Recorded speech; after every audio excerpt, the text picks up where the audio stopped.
At the edge of the forest, there was a clearing with 2 houses. They were surrounded by a dense forest, where they felt safe and secluded from the world.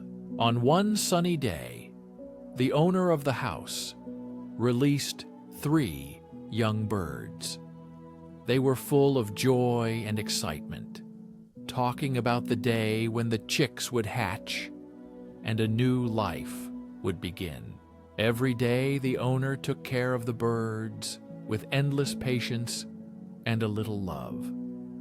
They were full of love and hope for a happy life, but they did not know that these birds were actually the guardians of the forest spirits. Every sunny morning, the owner heard a sound to find a bird at the edge of the clearing. The catch was full of fish, and the owner quickly sat down, then went to the forest to see his birds with love and care. But when they returned, their ranks were replenished with a mountain. There were no Japanese left at the place. The warriors had gathered everything around, but neither the Japanese nor their traces were found. They were exhausted, not knowing who had captured their precious Japanese. At the council, it was decided to send a scout and find out that there would be more wounded soldiers. It was necessary to choose a second group. The warriors sent a new scout to start everything over and report back to their own family. The scout was in another place. Time passed, and the warrior himself was covered with snow. The same warrior decided to hunt a boar, but the boar frightened the warrior. They repeated this ritual every day, hoping that their new Japanese would be safe. But one day, the scout returned and saw that the boar had fled. There was no snow in Yitz. At this time, the samurai knew who had killed them. It was the priest and the old man, Yaitsa. He began to argue with her, but the priest interrupted. The priest began to resist, and the samurai realized how Yaitsa was trying to deceive him. The same warrior, a half-gnome and an archer, ran to his friend, a worker. "I don't know what to do," he said. "The priest has taken our Yaitsa hostage." Crab, cunning and resourceful, replied, "Don't worry, friend, we have something to offer." After a few moments, Crab came up with a plan. He suggested that the samurai warrior, whom the innkeeper trusted, go to his support to make a plan. The same warrior went to his wife, the half-elf woman, to explain their problem with the old Yaitsa and to protect his position.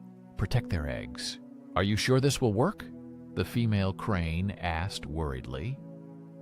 "We cannot afford another mistake," she said with concern.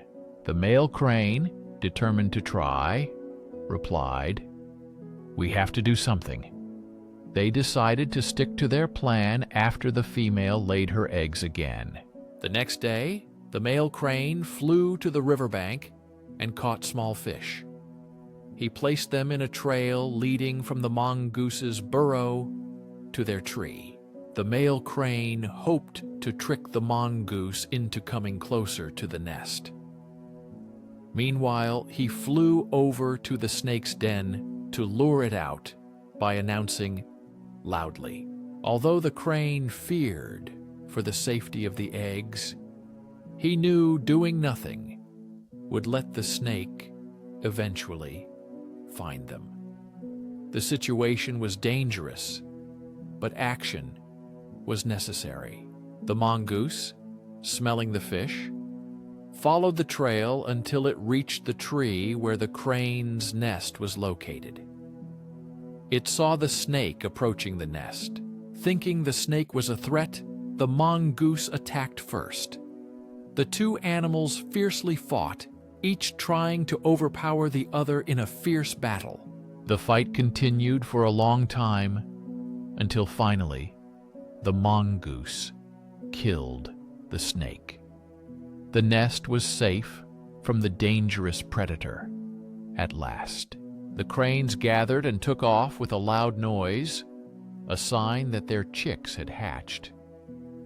But their celebration was short-lived as they noticed the fishmonger on the trail. They were shocked to see the mongoose, who was fighting with their enemy. Rushing to their nest, they realized that the mongoose had eaten their chicks. This new neighbor turned out to be even tougher. A friend. The stories of the neighbors about the friendship we formed in life. And sometimes we solve problems, not dumb about consequences, and only the neighbor remains. For example, people often take loans to solve problems. In fact, such quick solutions lead to even bigger problems. The result will be disastrous with legal consequences. Try to be calm and think clearly even in difficult times. Evaluate the consequences of your actions. This way, you can solve problems correctly. Do not forget to leave a like and leave a positive comment to motivate us. Please subscribe so you don't miss our new videos. Thank you, and enjoy the following story.